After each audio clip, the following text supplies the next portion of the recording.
नमस्कार। उत्तर प्रदेश में पंचायती राज मंत्री ओम प्रकाश राजभर है। जब तक वह मंत्री नहीं बने थे तब तक अखिलेश यादव जी पर और उनकी सरकार पर यह आरोप लगाते थे कि उत्तर प्रदेश में अखिलेश जी की सरकार में यादवों को जगह जगह नियुक्तियां दी गई। जितनी भर्तियां निकली सब जगह यादवों को भर दिया गया। थाने पर यादव थाना अध्यक्ष होता था, पुलिसकर्मी होते थे, तमाम तरह के वह जो आरोप लगाया करते थे। अब जब वो उत्तर प्रदेश सरकार में मंत्री बन गए हैं, कहीं अपने बिरादरी को एक जगह जो है चपरासी नहीं बनवा पाए, एक जगह भी चपरासी नहीं बनवा पाए। ऊपर से जहां मैं बैठा हूं यहाँ तरौलिया में, उन्होंने एक सेना का गठन कर दिया, आरएसएस यानी राष्ट्रीय सुहेल देव सेना। और बदले में क्या उनको दिया है? एक वर्दी पहना दिया, एक टोपी दे दिया और एक रूल दे दिया यानी बेत। अब लेकर के वह जो है किसकी सेवा करेंगे? पार्टियों की रैली में जाकर के भीड़ को कंट्रोल करेंगे या पब्लिक को जो है रोड पर जैसे ट्रैफिक पुलिस होती वहां क्या जाएंगे? ये तो ओम प्रकाश राजभर बताएंगे। क्या उनको सैलरी देंगे? ये तमाम जो है विषय उनको अपने समाज के बीच में स्पष्ट करना चाहिए। समाज को ना तो उन्होंने शिक्षा देने का काम किया, समाज को ना उन्होंने कहीं आगे बढ़ाने का काम किया, समाज में ना उन्होंने कहीं अपने किसी को जागरूक करने का काम किया। बस उनका एक ही उद्देश्य है, किसी तरह से अपने पुत्र को जो है सेट कर दे।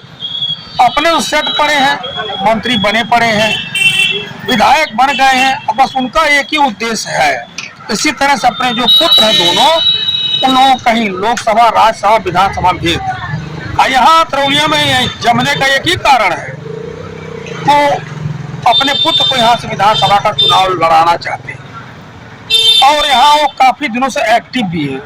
और उनके यहाँ अपोजिट है संग्राम यादव, 3 बार के विधायक। अब बीजेपी को उन्होंने अच्छी तरह से समझा दिया है कि 2 बार यहाँ से सवर्ण प्रत्याशी बीजेपी से चुनाव लड़ चुके हैं, मैं उनके अलायंस दल से, वह जीत नहीं पाए हैं।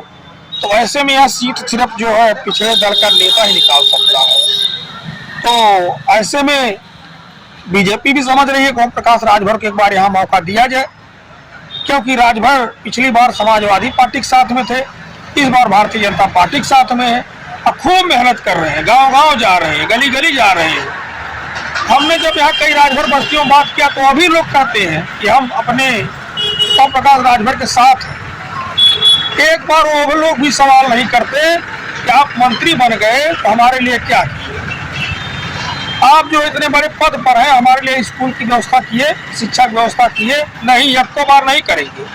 बस मंत्री बन गए, राजभर को लोग जानने लगे, राजभर को लोग जानने लगे। इससे पहले राजभर को कोई जानता नहीं था। एक ही बात लोग कहते हैं, अरे भैया राजभर की पहचान बहुत पहले से है, महाराजा सुहेल देव राजभर तो आप लोग कहते हो हमारे वंशज हम उन लोगों के उनके हैं, तो क्या उनसे पहचान आप लोगों की नहीं है?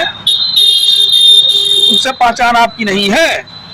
तो तमाम विषय हैं सोशल मीडिया पर जो है, इन तमाम विषयों को लेकर के चर्चा है कि ओम प्रकाश राजभर जो ये सेना बनाए हैं, क्या इसके जरिए समाज के लोगों को नौकरी दे रहे हैं, अपने राजभर समाज को, और क्या इनको अब सैलरी देने का काम करेंगे ओम प्रकाश राजभर?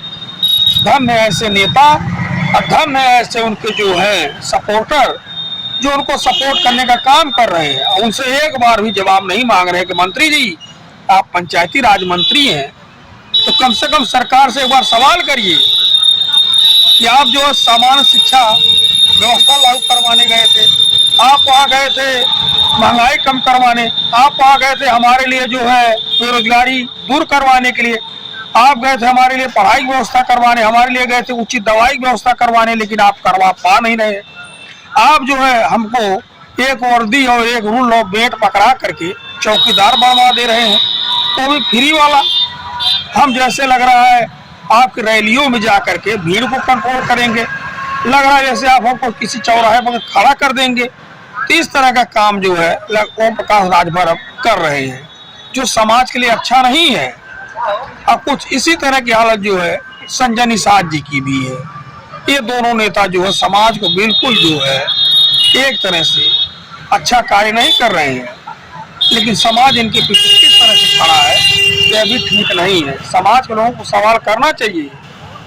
बाकी आरएसएस का गठन तो इन्होंने कर दिया। एक आरएसएस था जिसने देश की आजादी में कोई योगदान नहीं दिया, एक आरएसएस इन्होंने बना दिया। आप देखते हैं वह जो है उत्तर प्रदेश और देश के विकास में क्या योगदान देता है। धन्य मंत्री जी, धन्य ओम प्रकाश जी, धन्य आपके सुहेल देव की जो सेना ये है, क्या योगदान देती है।